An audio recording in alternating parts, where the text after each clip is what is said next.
శ్రీ సాయినాథాయ నమః. శ్రీ సాయి సచ్చరిత్రము 45వ అధ్యాయము 7వ రోజు పారాయణము. బుధవారము. కాకాసాహెబ్ సంశయము, ఆనందరావు దృశ్యము, కొయ్యబల్ల మంచము.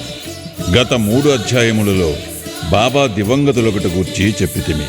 వారి భౌతిక శరీరము మన దృష్టి నుండి నిష్క్రమించెను కాని వారి అనంత స్వరూపము లేదా సాయి శక్తి ఎల్లప్పుడూ నిలిచియేయుండును.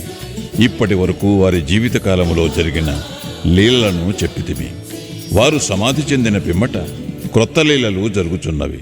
దీనిని బట్టి బాబా శాశ్వతముగానున్నారనియు తమ భక్తులకు పూర్వము వలె తోడ్పడుచున్నారనియు తెలియచున్నది. ఎవరైతే బాబా సమాధి చెందకముందు వారిని చూచిరో వారు నిజముగా అదృష్టవంతులు. అట్టి వారిలో ఎవరైనా ప్రపంచ సుఖములందు వస్తువులందు మమకారము పోగొట్టుకొనిచో వారి మనసులు భగవత్పరము కానిచో అది వారి దురదృష్టమని చెప్పవచ్చును. అప్పుడే కాదు, ఇప్పుడు కూడా కావలసినది బాబాయందు హృదయపూర్వకమైన భక్తి. మన బుద్ధి, ఇంద్రియములు, మనస్సు బాబా సేవలో ఐక్యము కావలను. కొన్నిటిని మాత్రమే సేవలో లయము చేసి తక్కిన వానిని వేరే సంచరించినట్లు చేసినచో ప్రయోజనము లేదు. పూజ కాని ధ్యానము కాని చేయ పూనుకునిచో దానిని మనఃపూర్వకముగాను ఆత్మశుద్ధితోడను చేయవలను. పతివ్రతకు తన భర్తయందు గల ప్రేమను భక్తుడు గురువునందు చూపవలసిన ప్రేమతో పోల్చెదరు. అయినప్పటికీ మొదటిది రెండవ దానితో పోల్చుటకే వీలులేదు. జీవిత పరమావధిని పొందుటకు తండ్రి కాని, తల్లి కాని, సోదరుడు కాని, ఇంకా ఏ ఇతర బంధువులు ఎవ్వరు గాని తోడ్పడరు. ఆత్మ సాక్షాత్కారమునకు దారిని మనమే వెతుకుని ప్రయాణము సాగించవలను. నిత్యానిత్యములకు భేదములు తెలుసుకొని ఇహలోక పరలోకములోని విషయ సుఖములను త్యజించి మన బుద్ధిని మనస్సును స్వాధీనమందుంచుకొని మోక్షమునకై కాంక్షించవలెను. ఇతరులపై ఆధారపడుట కంటే మన స్వశక్తి యందే మనకు పూర్తి నమ్మకము ఉండవలను. ఎప్పుడైతే మనము నిత్యానిత్యములకు గల భేదమును పాటించెదమో ప్రపంచము అబద్ధమని తెలుసుకొనిదెము. దానివలన ప్రపంచ విషయములందు మోహము తగ్గి మనకు నిర్వ్యామోహము కలుగును. క్రమముగా గురువే పరబ్రహ్మస్వరూపమనియు కావున వారొక్కరే నిజమనియు గ్రహించెదము. వారు ఈ జగత్తును జయించిన వారును ప్రపంచమును కతీతులను. అప్పుడు వారిని ప్రతి జీవరాశియందు చూడగలిగి పూజించెదము. ఇదియే అద్వైత భజనము లేదా పూజ.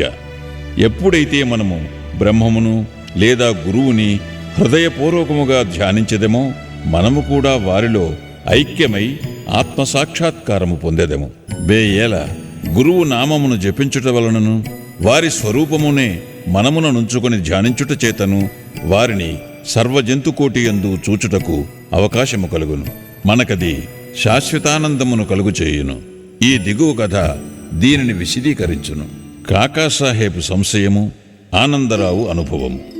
కాకాసాహెబ్ దీక్షితును ప్రతిరోజు ఏకనాథుడు వ్రాసిన గ్రంథములను అనగా భాగవతమును, భావార్థ రామాయణమును చదువుటకు బాబా ఆదేశించాను. బాబా సమాధికి పూర్వము కాకాసాహెబ్ దీక్షితు ఈ గ్రంథములను చదువుచుండెను. బాబా సమాధి చెందిన తరువాత కూడా అట్లే చేయుచుండెడివాడు. ఒకనాడు ఉదయము బొంబాయి చౌపాటీలో ఉన్న కాకా మహాజని ఇంట్లో కాకాసాహెబ్ దీక్షిత్ ఏకనాథ భాగవతమును చదువుచుండెను.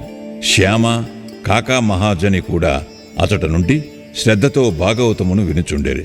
దీక్షిత్ ఏకాదశ స్కంధములోని ద్వితీయాధ్యాయమును చదువుచుండెను.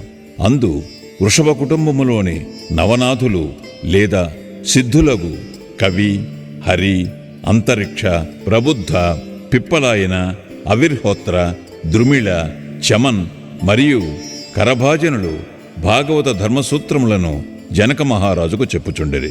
జనకుడు నవనాథులను ముఖ్యమైన ప్రశ్నలు కొన్ని అడిగెను. వారొక్కొక్కరు సంతృప్తికరమైన సమాధానములిచ్చిరి.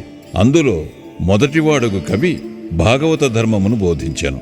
హరి భక్తుని లక్షణములను, అంతరిక్షుడు మాయను దాటుటను, పిప్పలాయనుడు పరబ్రహ్మమును, అవిర్హోత్రుడు కర్మను, ద్రుమిళుడు భగవంతుని అవతారములను వారి లీలలను, చమన్ భక్తుడు కానివాడు చనిపోయిన పిమ్మట పొందు స్థితిని, కరభాజనుడు యుగయుగములందు భగవంతుని ఉపాసించు వేర్వేరు విధానములను సంతృప్తికరముగా బోధించిరి.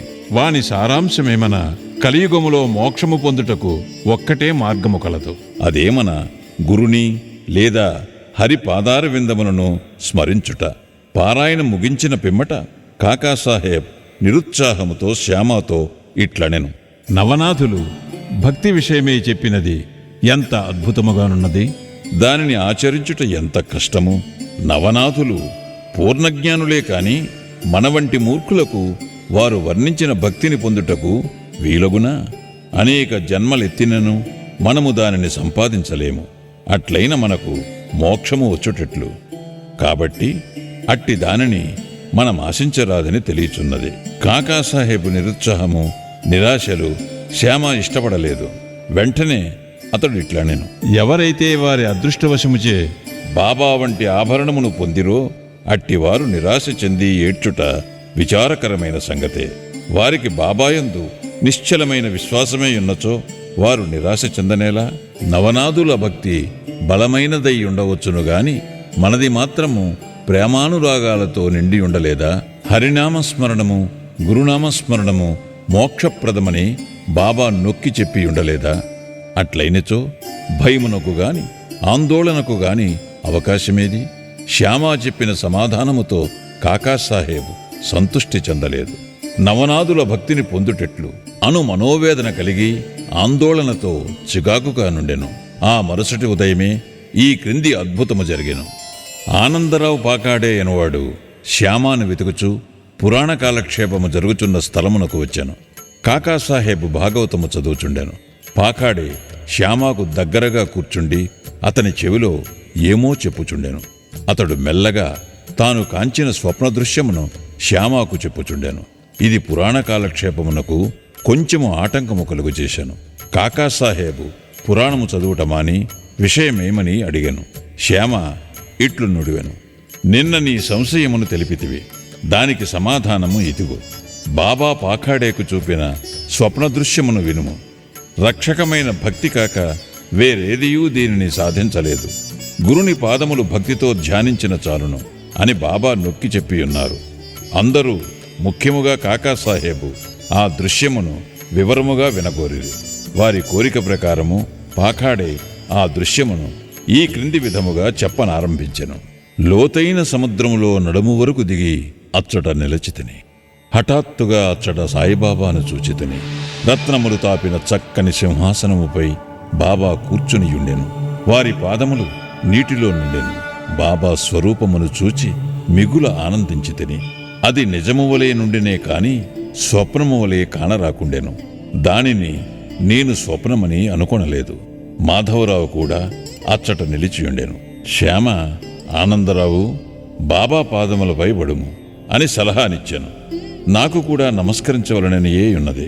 కాని వారి పాదములు నీటిలోనున్నవి కనుక నా శిరస్సును వారి పాదములపై ఎట్టుంచగలను? నేను నిస్సహాయుడను అని నేనంటిని. అది విని అతడు బాబాతో ఇట్లనెను. ఓ దేవా, నీటిలో ఉన్న నీ పాదములను బయటికి తీయుము. వెంటనే బాబా తమ పాదములను బయటికి తీసిరి.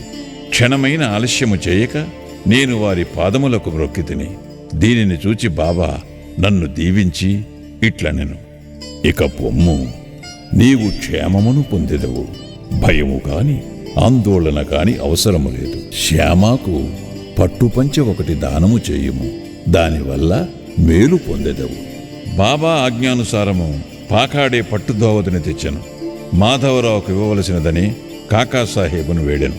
శ్యామ అందుకు ఒప్పుకొనలేదు. ఏలన బాబా తనకు అట్టి సలహా ఇవ్వలేదు కనుక. కొంత వివాదము జరిగిన పిమ్మట కాకాసాహెబు చీట్లు వేసి తీసుకునుటకు సమ్మతించెను. సంశయ విషయములందు చీటి వేసి సంశయమును తీర్చుకొనుట కాకాసాహెబు స్వభావము. పుచ్చుకొనుము, నిరాకరించుము అను 2 చీటీలు రాసి బాబా పాదుకల వద్ద పెట్టిరి. ఒక బాలునితో అందులో ఒక దానిని తీయించిరి. పుచ్చుకొనుము అను చీటిని ఎంచుటచే మాధవరావుకు ధోవతి ఇచ్చిరి. దానిని శ్యామ అంగీకరించాను. ఇద్దరును సంతుష్టి చెందిరి. కాకాసాహెబు సంశయము తీరిను. ఇతర యోగుల మాటలను కూడా గౌరవించవలసినదని ఈ కథ ప్రబోధించుచున్నది. కాని మన తల్లియగు గురువునందు పూర్ణమైన భక్తి విశ్వాసములు ఉండవలను. వారి బోధల ప్రకారము నడువవలెను. ఎందుకనగా మన కష్టసుఖములు ఇతరుల కంటే వారికే బాగుగా తెలిసియుండును. నీ హృదయ పలకమందు బాబా చెప్పిన ఈ దిగువ పలుకులను చెక్కుము. ఈ లోకములో అనేక మంది యోగులు కలరు, కాని మన గురువు అసలైన తండ్రి. ఇతరులు అనేక సుబోధలు చేయవచ్చును, కాని మనము మన గురువు యొక్క పలుకులను మరువరాదు. వేయల హృదయపూర్వకముగా నీ గురువును ప్రేమించుము. వారిని సర్వస్వ శరణాగతి వేడుము. భక్తితో వారి పాదములకు మొక్కుము. అట్లు చేసినచో సూర్యుని ముందు చీకటి లేనట్లు నీవు దాటలేని భవసాగరము లేదు. కొయ్యబల్ల మంచము బాబాదే, మహల్సాపతిది కాదు. బాబా షిరిడీకి చేరిన కొద్ది కాలమునకే 4 మూరల పొడవు 1 జానెడు వెడల్పు గల కొయ్యబల్ల మీద 4 చివరల 4 దీపపు ప్రమిదలు పెట్టి దానిపై పండుకునివారు. కొన్నాళ్లు గడిచిన పిమ్మట బాబా దానిని విరిచి ముక్కలు చేసి పారవేశాను. ఒకనాడు బాబా దాని మహిమను కాకాసాహేబుకు వర్ణించి చెప్పుచుండాను. ఇది విని అతడు బాబాకిట్లనియే, మీకింకనూ కొయ్యబల్లయందు మక్కువ ఉన్నచో ఇంకొక బల్ల మీ కొరకు మసీదులో వ్రేలాడవేసేదను. దానిపై మీరు సుఖముగా నిద్రించవచ్చును. అందుకు బాబా ఇట్లనెను, మహల్సాపతిని దిగువ విడిచి నేనొక్కడినే పైన పండుకొనుటకిష్టము లేదు. కాకాసాహేబు ఇట్లనెను, మహల్సాపతి కొరకు ఇంకొక బల్లను తయారు చేయించెదను. బాబా, అతడెట్లు బల్లపై పరుండగలడు? బల్ల మీద అంత ఎత్తున పడుకొనుట సులభమైన పని కాదు. ఎవరు మిక్కిలి పుణ్యవంతులో వారే పండుకొనగలరు. ఎవరైతే కండ్లు తెరచి నిద్రించగలరో వారికే అది వీలగును. నేను నిద్రపోవునప్పుడు మహల్సాపతిని నా ప్రక్కన కూర్చుండి తన చేయి నా హృదయముపై నుంచమనెదను. అచ్చటు నుండి వచ్చు భగవన్నామస్మరణమును వినుమనెదను. నేను పండుకొనినచో నన్ను లేవగొట్టుమనెదను. దీనినే అతడు నెరవేర్చలేకున్నాడు. నిద్రతో కునుకుపాట్లు పడుచుండును. నా హృదయముపై వాని చేతి బరువును గమనించి ఓ భగత్ అని పిలిచెదను. వెంటనే కండ్లు తెరచి కదులును. ఎవడైతే నేలపై చక్కగా నిద్రించలేడో, ఎవడు కదలకుండా ఉండలేడో, ఎవడు నిద్రకు సేవకుడో వాడు ఎత్తైన బల్ల మీద ఎట్లు పండుకొనగలడు అనెను. అనేక పర్యాయములు బాబా తన భక్తులయందు ప్రేమచే ఇట్లనెను, మంచి కాని చెడ్డ కాని ఏది మనదో అది మన దగ్గరనున్నది, ఏది ఇతరులదో అది ఇతరుల వద్దనున్నది. శ్రీ సాయినాథాయ నమః. 45వ అధ్యాయము సంపూర్ణము. సద్గురు శ్రీ సాయినాథార్పణమస్తు. శుభం భవతు.